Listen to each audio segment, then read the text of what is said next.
மீண்டும் உங்களை நாம் சந்திப்பதிலே மிக்க மகிழ்ச்சி அடைகின்றோம். நான் இலங்கையில் இருந்து பதுளை போதனா வைத்தியசாலையில் இருந்து வைத்தியர் கிருஷான் வேதநாயகம். பார்த்து கொண்டிருக்கின்ற விடயம் ப்ரீமெச்சுவர் எஜாகுலேஷன் அல்லது விந்து முந்துதலுக்குரிய சிகிச்சை முறைகளை பற்றி பார்த்து கொண்டிருக்கின்றோம்.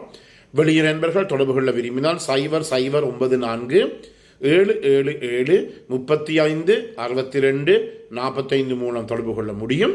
உள்ளூர் நண்பர்கள் 0777 35 62 45 மூலம் தொடர்பு கொள்ள முடியும். இன்று இந்த ப்ரீமெச்சுவர் எஜாகுலேஷன் விந்து முந்துதல், அடுத்ததாக இரட்டைல் டிஸ்ஃபங்க்ஷன் ஆண்குறி விரைப்படைய முடியாத தன்மைக்குரிய மிக முக்கியமான ஒரு சிகிச்சை முறையை பார்க்க போகிறோம். அதுதான் இந்த டெஸ்டெஸ்டரோன் என்று சொல்லப்படுகிற ஹோமோனை நாங்கள் ஊசி மூலமாக ஏற்றுவது. இந்த டெஸ்டெஸ்டரோன் எனப்படுகிற ஹோமோன் உங்களுக்கு தெரியும், ஆண்களிலே உடலிலே ஆண்மை தன்மை ஏற்படுவதற்கு இந்த டெஸ்டெஸ்டரோனுடைய அளவு மிக மிக முக்கியமானது. ஏதோ ஒரு காரணத்தின் காரணமாக சிறு வயதிலே அந்த ஆணினுடைய விந்து, ஆணினுடைய விதைப்பை, டெஸ்டிஸ் என்று சொல்லுவோம், விதைப்பை பாதிக்கப்பட்டு இருந்தால், உதாரணமாக சிறு வயதிலே அவர்கள் ஆண்களுக்கு ஏற்படுகின்ற கூவைக்கட்டு அல்லது மம்ஸ் என்று சொல்லுவோம். அதாவது இரண்டு பக்கம் உங்களுக்கு தெரியும், இந்த இடத்துலையும் தான் இந்த கூவக்கட்டு வீக்கம் இருக்கும். அது அவ்வளவு பெரிய ஒரு பிரச்சனையை கொடுக்காது, கொஞ்சம் வீங்கி இருக்கும், ஒரு மெல்லிசான ஒரு காய்ச்சல் இருக்கும். சில நேரங்களில் உடல் முழுவதும் சின்ன சின்ன ரேஷ் வரும். அவ்வளத்தோடு 2-3 நாட்கள் போகின்ற போது அப்படியே அது இல்லாமல் போய்விடும். ஆனால் அந்த கூவக்கட்டு அல்லது மம்ஸ் எனப்படுகிற நோயானது சிறு வயதிலேயே, வளர்கின்ற வயதிலேயே அந்த ஆணினுடைய விதையை விதைப்பையிலே இருக்கின்ற விதையை பாதிக்கலாம்.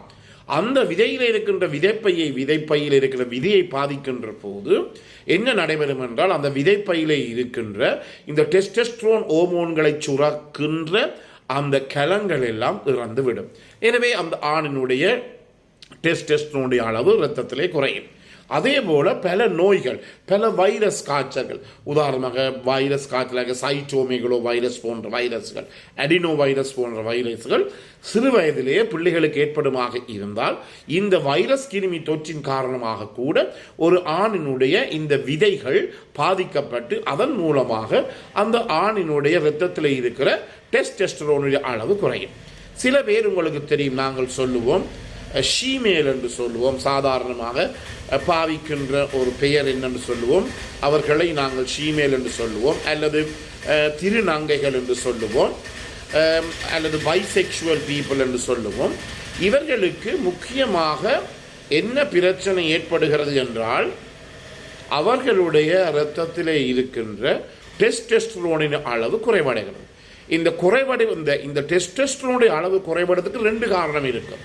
முதலிலே நான் சொன்னது போல ஏதோ ஒரு நோயினால் அந்த ஆணினுடைய விதைப்பைகள் பாதிக்கப்பட்டு இருக்கலாம், அல்லது இந்த விதைப்பைகள் பாதிக்கப்படாமல் இரத்தத்திலே இந்த டெஸ்டெஸ்டரோனின் அளவு கூடுதலாக இருந்தாலும் அந்த டெஸ்டெஸ்டரோன் போய் கலன்களிலே செயற்படுவதற்கு ஒரு தடை, ரெசிஸ்டன்ஸ் என்று சொல்லுவோம், ஏற்படலாம்.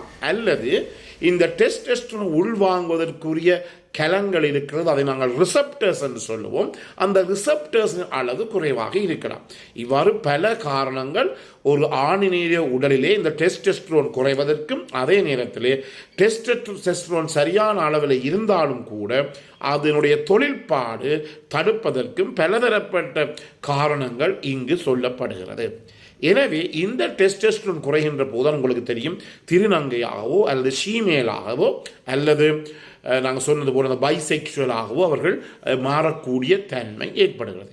இவர்களுக்கு இரத்தத்திலே டெஸ்டெஸ்டரோன் அளவு குறைவாக இருக்கலாம், அல்லது டெஸ்டெஸ்டரோன் எனப்பட்ட ஹோமோன் நார்மலாக இருந்தாலும், சாதாரண நிலையில் இருந்தாலும் அந்த டெஸ்டெஸ்டரோனுடைய தொழிற்பாடு பாதிக்கப்பட்டு இருக்கலாம்.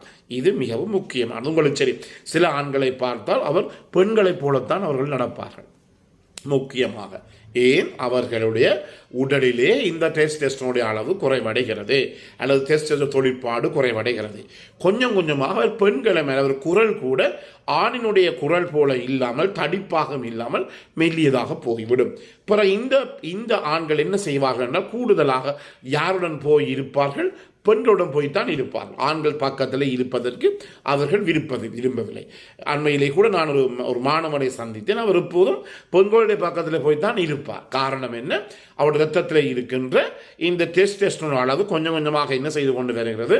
குறைவடைந்து கொண்டு வருகிறது. எனவே இதை கேட்டுக்கொண்டிருக்கிற பெற்றோர், ஆண்கள், பெண்கள், மனைவிமார், கணவன்மார் எல்லாம் உங்களுடைய பிள்ளைகளுக்கு இப்படி ஒரு மாற்றம் தெரியுமாக இருந்தால் கட்டாயமாக ஒரு வைத்தியரை நீங்கள் அணுக வேண்டும். உங்களை ஃபேமிலி ஃபிசிஷியன் அல்லது எண்டோக்ரைனாலஜிஸ்ட் என்று சொல்லப்படுகின்ற அகம் சுரக்கும் சுரப்பிக்குரிய வைத்தியர்களை நீங்கள் எண்டோக்ரைனாலஜிஸ்ட் சொல்லுவோம், அவர்களை நீங்கள் காண வேண்டும். சாதாரணமாக ஆண்களின் உடலிலே பெண்களுக்குரிய ஹோமோனும் இருக்கிறது, ஆண்களுக்குரிய ஹோமோனும் இருக்கிறது. உங்களுக்கு தெரியும், பெண்களுக்குரிய ஹோமோனை நாங்கள் சொல்லுவோம் ஈஸ்ட்ரஜன், ப்ரோஜெஸ்டரோன் என்று சொல்லுவோம். ஆண்களுக்குரிய ஹோமோன் டெஸ்டோஸ்டெரோன். எனவே ஏதோ ஒரு காரணத்தினாலே இந்த டெஸ்டோஸ்டெரோன் இரத்தத்திலே குறைவடைந்தால் அந்த ஆணினுடைய இரத்தத்திலே இந்த பெண்களுக்குரிய ஹோமோன்களாகிய ஈஸ்ட்ரஜன், ப்ரோஜெஸ்டரோன் கூட போகிறது. கூடுகின்ற போது அந்த ஆணுக்கு ஆணினுடைய தன்மைகள் எல்லாம் குறைந்து பெண்ணினுடைய தன்மைகள் கூட போகிறது. இதன் காரணமாகத்தான் ஆண்களுக்கு இந்த மார்பக வளர்ச்சி ஏற்படலாம். அதே நேரத்திலே அவர்களுக்கு இந்த மீசை முளைக்காத, தாடி முளைக்காத தன்மை ஏற்படலாம்.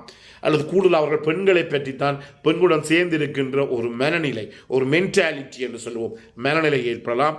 இவற்றுக்கெல்லாம் இதுதான் காரணம். அதே நேரத்தில் உங்களுக்கு தெரியும், பெருங்குடிகார மக்கள், ஆல்கஹாலிக்ஸ், குரானிக் ஆல்கஹாலிக், தொடர்ந்து குடிப்பவர்கள் பார்த்தால் அவர்களுக்கு மார்பக வளர்ச்சி ஏற்படும். ஏன் என்றால் அவர் தொடர்ந்து இந்த ஆல்கஹால் பாதிப்பவர்கள், மது பாதிப்பவர்களுக்கு ஈரல் பாதிக்கப்படுகிறது. லிவர் சிரோசிஸ் என்று சொல்லுவோம்.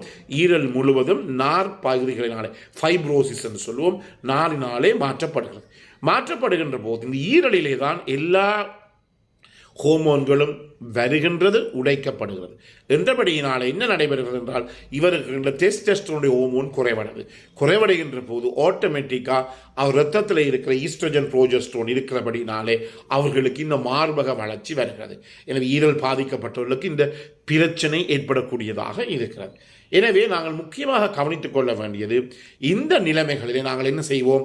அவருக்கு இந்த ப்ரீமேச்சுவர் இஜாக்குலேஷன், விந்து முந்துதல், அதே நேரத்திலே ஆண்குறி விரைப்படையாத தன்மை, இரெக்டல் டிஸ்ஃபங்க்ஷன் இருக்குமாக இருந்தால் இவர்களுக்கு நாங்கள் வெளியிலே இருந்து இந்த டெஸ்டோஸ்டெரோன் ஹோமோனை கொடுப்போம்.